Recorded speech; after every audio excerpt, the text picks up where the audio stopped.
Assalamualaikum tuan-tuan. Selamat pagi tuan-tuan. Rashdan dari Rad Motoring di sini tuan-tuan. Hari ini tuan-tuan, saya ada lagi satu buah stok tuan-tuan. Toyota Camry. Yang ini Camry 2.0 G-Spec tahun 2009 tuan-tuan. Okey, yang ini CC 2000 sahaja tuan-tuan. Road tax masih lagi mampu milik. Insurans pun murah tuan-tuan. Yang ini sekali road tax insurans hanya RM900 sahaja satu tahun tuan-tuan. Okey, yang ini datang dengan body paint color hitam tuan-tuan. Tapi cat dia sedikit kurang lah tuan-tuan. Saya rate dia dalam 6/10 tuan-tuan. Ada sikit-sikit stone chip yang tuan-tuan tengok.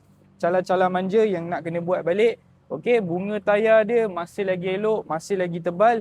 Yang lain-lain semua standard tuan-tuan. Kereta ni dari segi handling, barang bawah, undercarriage, lower arm, steering rack, tak ada masalah tuan-tuan sebab kita dah settlekan masalah itu tuan-tuan. Okey, dari segi enjin pula masih lagi smooth, gearbox pun tak tendang-tendang tuan-tuan, mileage pula baru 240,000.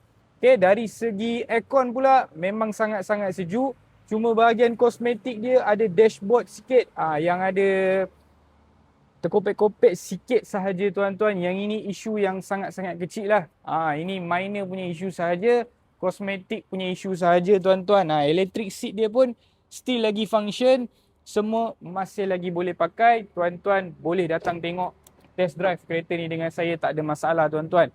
Okey, seat bahagian belakang pun masih lagi kemas. Tak ada crack, tak ada koyak tuan-tuan. Aircon belakang pun masih lagi berfungsi dalam keadaan yang baik tuan-tuan.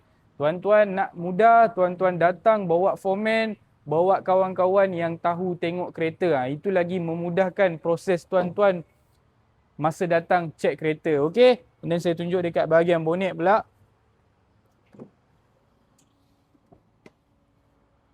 Camry ni saya tak payah lagi nak cakap pasal bonet dia lah tuan-tuan. Bonet dia memang sangat-sangat luas. Tuan-tuan nak jalan jauh, nak bawa barang banyak-banyak, tak ada masalah.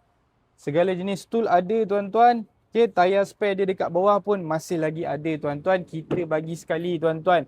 Okey, yang ini nombor plate pun cantik tuan-tuan.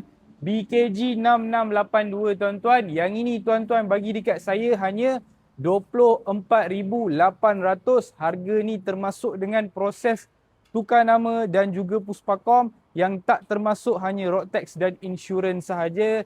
Jadi kalau tuan-tuan berminat nak test drive, nak view kereta ni depan-depan, boleh contact saya, nombor ada dekat atas. Okey, sekarang tuan-tuan jom ikut saya.